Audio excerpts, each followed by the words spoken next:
Hello, this is Marian Davenport with the League of Women Voters of Portland, and you're watching our video voters guide or listening to our podcast.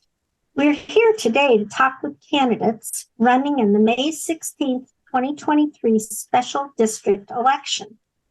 We're grateful for the support of the Carol and Velma Sailing Foundation, the League of Women Voters Portland Education Fund, the Weiss Foundation, and our media partner, Metro East Community Media. With me today is Mr. Derrick Peterson, who is running for Portland Public Schools Board of Education, representing Zone 3. Welcome, Mr. Peterson. Well, hello, good afternoon. Please tell us a little bit about yourself and why you're running for this position. Well, first, I just want to make sure I thank you for giving me this opportunity to come and address you and the people that will be looking at this particular podcast or video. So Derrick Peterson is my name. I'm running for Portland's Public School Board Zone 3. I was born and raised here in Portland, Oregon, and I went to Portland State University where I received my degree in Administration of Justice. I'm a retired chief deputy over the Corrections Division for the Multnomah County Sheriff's Office, and I've served the community for close to 36 years, and I managed over 400 personnel and a $30 million budget.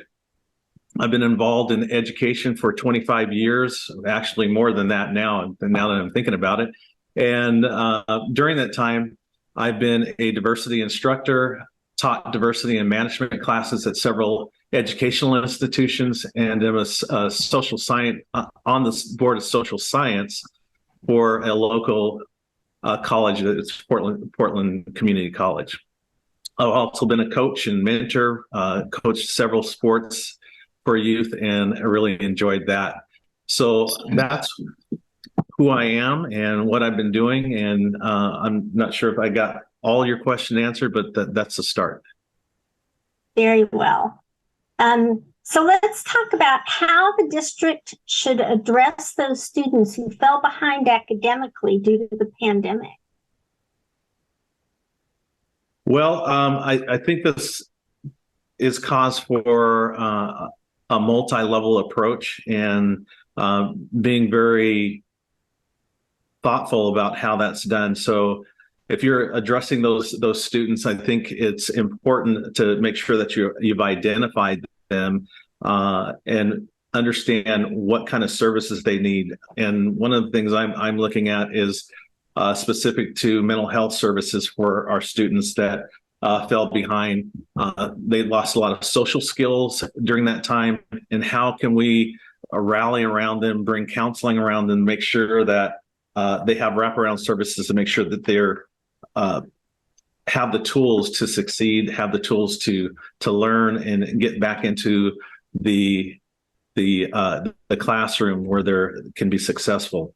Want to make sure that we're providing our parents and guardians some of those resources as well, and the skill sets to be able to teach their kids, or at least be involved in a way. And I think that's extremely important.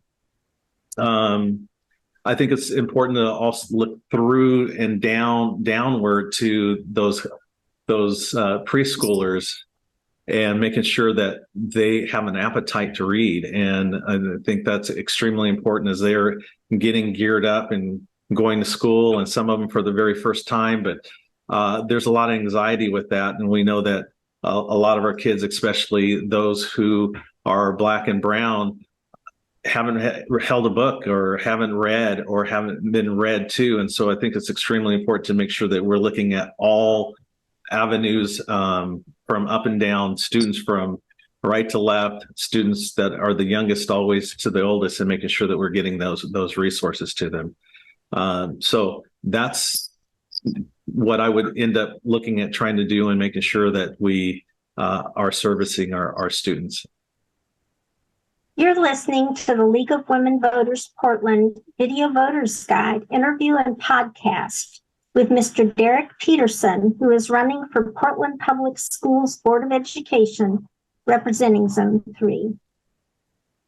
For our last question, Mr. Peterson, as a liaison between the community and the superintendent, how will you solicit and weigh input from teachers, parents, staff, students, and the community?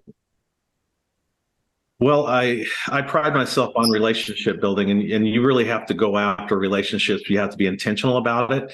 You can't just say you're going to have an open door and the door is actually closed, even if it is open. So yeah, you have to be inviting to that. You have to be able to want to listen to each and every person and what they have and the concerns they have, and be able to represent that by understanding specifically what they're asking for and actually speaking it back to them, so that communication loop is complete to that extent. So that's extremely important to me, making sure that we represent everyone, not just the students, but the parents, faculty, all of them within that context. And so that's what I would end up doing, and making sure that we're communicating up and down and as clear lines of communication, and that open door policy is real. What's the single most important issue to you in this election? Oh, wow. There's many issues. And I think mental health, student mental health is the biggest one.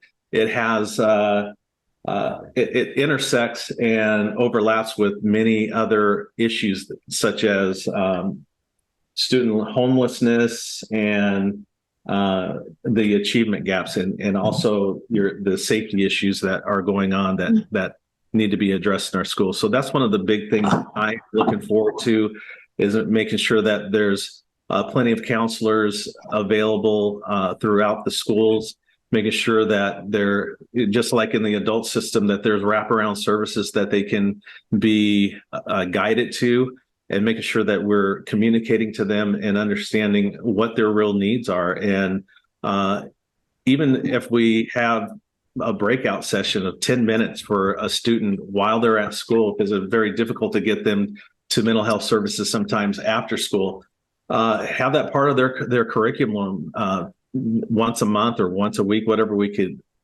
eke out, to make sure that they're talking to someone and making sure that they're getting the services they need. So mental health is a big component of getting them back, especially after COVID. We know that there's higher suicide rates and drug use and different things that are going on. Also, there's much more tension in the classroom, students versus the teachers. Those kind of things are going on. We've heard about bullying in the schools, and I'm extremely concerned about the stability of the classroom, the stability of each school. So that's one of the things I would be attacking. Thank you so much, Mr. Peterson. This concludes our video voters guide and podcast interview of Mr. Derrick Peterson, who is running for Portland Public Schools Board of Education, Zone 3. Special district election day this year is Tuesday, May 16th. Be sure to inform yourself about the candidates and exercise your right to vote. This is Marian Davenport for the League of Women Voters of Portland. Thank you for joining us.